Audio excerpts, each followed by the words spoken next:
In 2023, I found myself in the unfortunate situation where I'd just come out of a relationship, albeit one that was rushed and had moved too fast.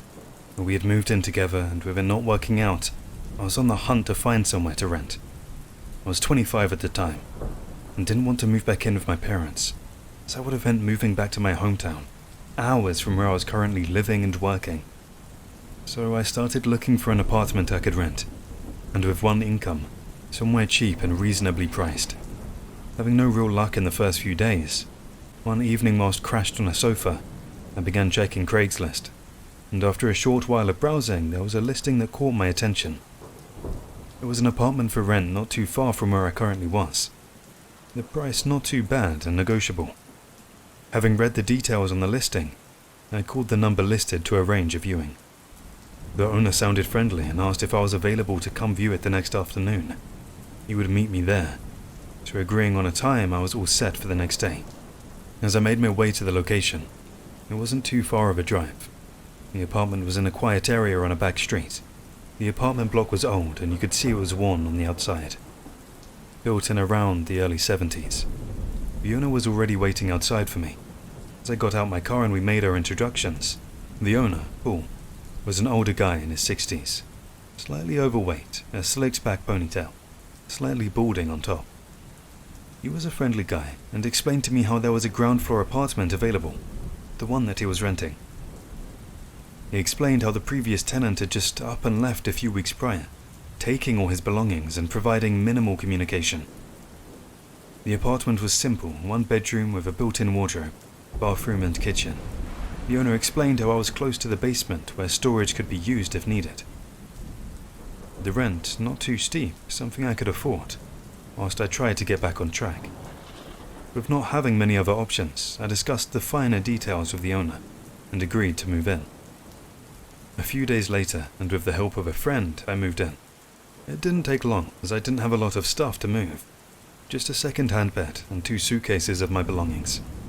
The first week went quick. I settled in, the area was quiet, and the neighbours upstairs were no bother. In the day, I was pretty much at work. I would return, chill for a bit, sleep, and then repeat the cycle. It wasn't until the second week things began to, let's just say, occur. I would come home and certain things would be out of place. For instance, my books scattered. When I was reading, I could have swore I left it on my bed, yet when I got home it was in the kitchen. A slip of mine, I thought. Maybe I had left it there.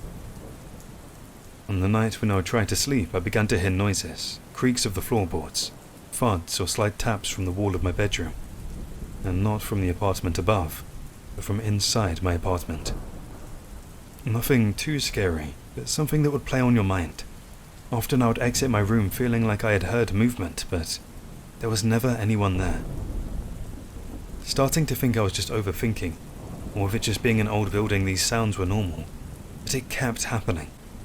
One night I was in bed, eyes closed but not asleep, when the door to the built-in wardrobe creaked open.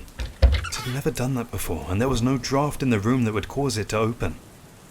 Sitting up, I turned on my light, heading over, and shutting it too. Laying back down, it never happened again, and as I fell asleep I had no more disruption until I woke up the next day. Getting out of bed, I stopped in my tracks, noticing the wardrobe door was again open ajar. I had closed it too. Checking the lock, maybe it didn't catch and shut too properly. Already running late, I thought I'd sort it when I returned home from work. Later that evening, when I returned, I entered to see that the milk had been left out on the side next to the fridge.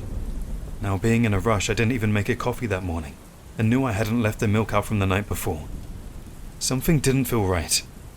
It felt like someone had been in my apartment. Either that or I was going crazy. I went to knock on the tenant's apartment upstairs, but there was no answer. That night I felt paranoid. I sat there in bed thinking about what to do. I thought about calling the owner the next day to get him to come and change the locks. He mentioned the last tenant had up and left. Had he returned the key? Had the locks been changed since? All these questions running through my head. Tired, with not being able to sleep great with the paranoia, I tried my hardest not to overthink everything and get myself some sleep. But as soon as I drifted in and out, the sound of creaking and shuffling from what sounded like inside the room woke me again. Turning on the light, I listened out, trying to pinpoint where the sound had come from, Searching around the room, it was then I noticed it. I didn't know how I hadn't seen it before, but as I looked at the wall next to the built-in closet, what I first thought was a small mark. On closer examining was a small hole in the wall. With the wallpaper being a dark shade, it blended in. Examining the hole and looking into it, I couldn't see much. Trying to get a better look inside, I got my phone light to shine in, and as my light shone through, I near had a heart attack as I fell back, dropping my phone at what I saw. The light on my phone had lit up the hole, where on the other side there was an eye staring back through at me. The sound of the shuffling echoed through the wall as whoever it was on the other side moved. Grabbing my phone, I sprinted out the room and out of the apartment block onto the deserted street, calling the police. I told them what had happened, and that someone was in my apartment. Not trying to sound crazy as I explained it, my eyes never leaving the apartment block's main door. The police arrived shortly after. I told them I had seen no one leave and explained what happened. The officers looked at me with questionable looks, as if not believing me. I know how it sounded. I saw an eye of a person in my wall. But how else could I say it? The one officer told me to wait outside with his colleague whilst he entered and searched the property. My adrenaline still racing as we waited. Around 10 minutes later, the officer came back out, his face serious as he conversed with his colleague. What he then told me shocked me and made my skin crawl. What he had discovered when searching was that through the built-in wardrobe, there was a built-in hatch at the back that led to a crawl space, leading through the back of the wall and led directly into the basement under the apartments. Someone had been entering in and out of my apartment from the basement. The owner was called and shocked by this discovery, claiming to have had no idea, stating he was on his way. The whole building was searched, with both ground-level apartments having a passageway from the basement into them. Inside the basement itself was a bed and belongings were found hidden down there, but there was no sign of anyone. The basement was empty, just random belongings. Someone had been living down there, but had seemingly escaped after I discovered them that night. The owner was questioned, but he swears he never knew. I found out the locks were never changed since the last tenant up and vanished. Which brought up the question, did the previous tenant discover this too and leave? Had something happened to them, or had the tenant never left? Was it them in the basement all that time? As you can imagine, I was out of there that night, and there was no way I was staying there. I stayed at a friend's for a few weeks. Nothing or no one had been found in relation to whoever it could have been in that basement. And the previous tenant before me has still never been located. The whole ordeal still creeps me out to this day. The fact that someone had been in the apartment whilst I slept, that could have been standing over me, watching me, moving freely around the place, it's like a nightmare. I'm lucky nothing more happened to me. A situation probably very rare to happen, but ever since then, I have never looked to rent anywhere else off of Craigslist.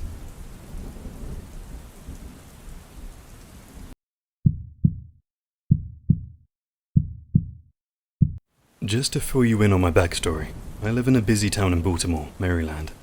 The town I live in is not shy of crime, but that's like wherever you live in the world. I often used Craigslist for many dealings. It was a platform I had searched for jobs, items for sale, and even checked out the occasional dating section in the past. But that all changed after the encounter I had from using the site to sell something of my own. I was looking to sell my old TV and its antique unit it was in. I'd been storing it in my house for ages, since I'd bought a new TV and a more modern stand for it when I refurnished and had left the old stuff I had in my spare room. But I'd found the spare time, and I was looking to make some extra cash, so I thought it was the perfect time to try and sell. I didn't want to, and could not be bothered to take it somewhere to get exchanged in a store. I didn't want to be ripped off with the price being dropped down. I was pretty sure what it was worth and decided to sell it myself, so I could get close enough to the price I wanted. So, having been told off friends that Craigslist was easy enough to advertise and sell, and the fact that I'd been on there numerous times before, that was what I did.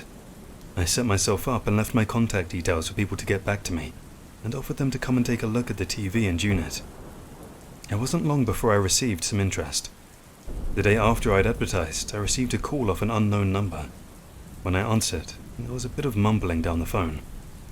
I couldn't really hear, and as I was about to put the phone down, when I began to clearly hear the voice of a woman.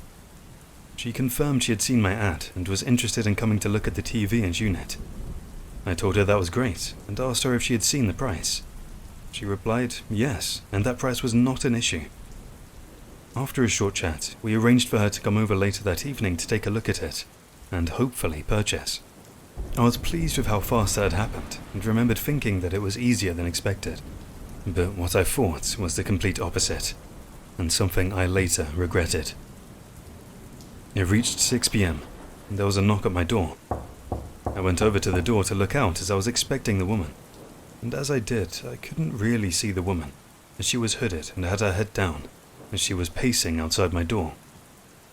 I opened the door and went to introduce myself, but to my shock, the woman just walked right in, straight past me. She began scanning around my rooms and went into my front room, and that's when I said, "Excuse me, it's not in there, it's in the back room. Also, I didn't catch your name, what was it again?" The woman looked at me as she took down her hood, and I instantly began to regret my decision. This woman was clearly on drugs and a junkie. She looked terrible, a scabby and rash-ridden face, with tattered hair. She looked at me, telling me her name was Rose. Great, a fake name, I remember thinking. I led her to this TV for sale and showed it to her, but she was too busy looking around the room. She then smiled at me with her yellow teeth and said that it wasn't worth the asking price, which was $650, and she would give me $200. I smirked and said that wasn't a great offer, and the smile soon dropped off her face, and she said to me I was fucking her around. I reminded her we had spoken on the phone and she had stated that money wasn't an issue. She denied saying that. She then proceeded to get closer to me.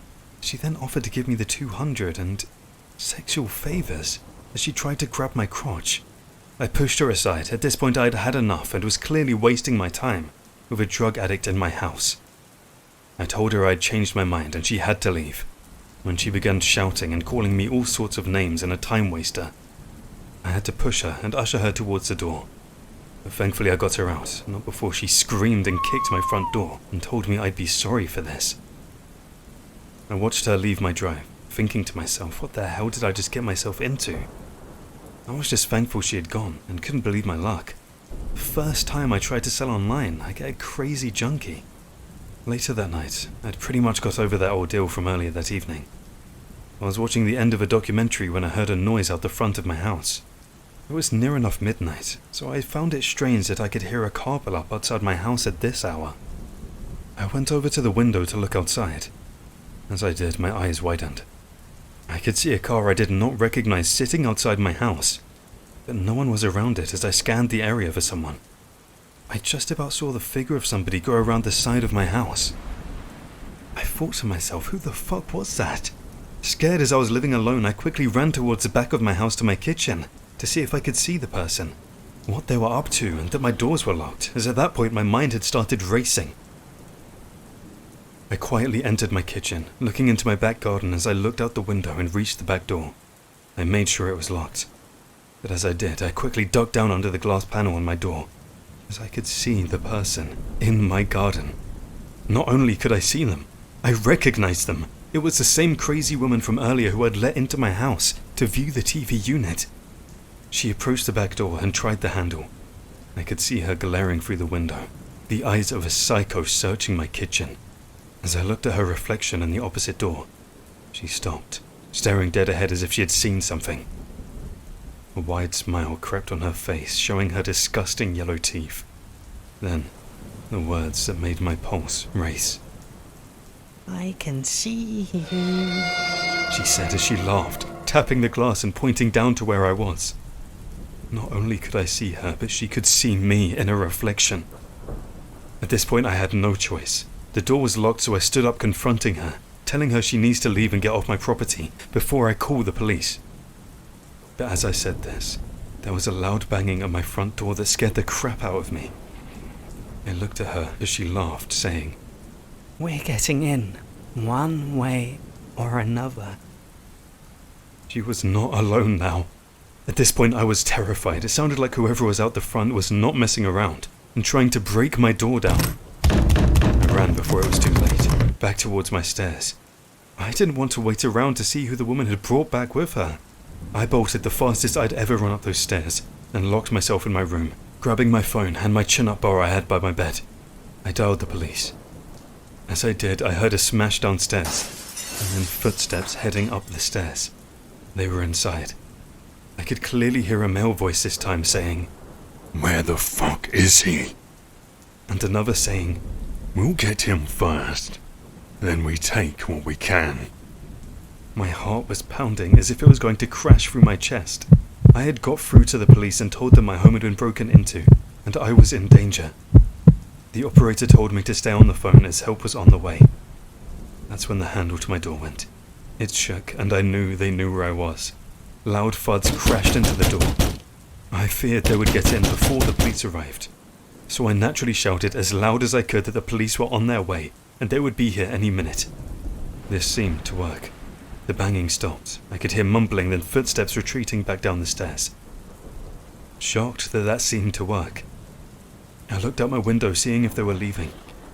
I couldn't see anyone, so assumed they were still inside.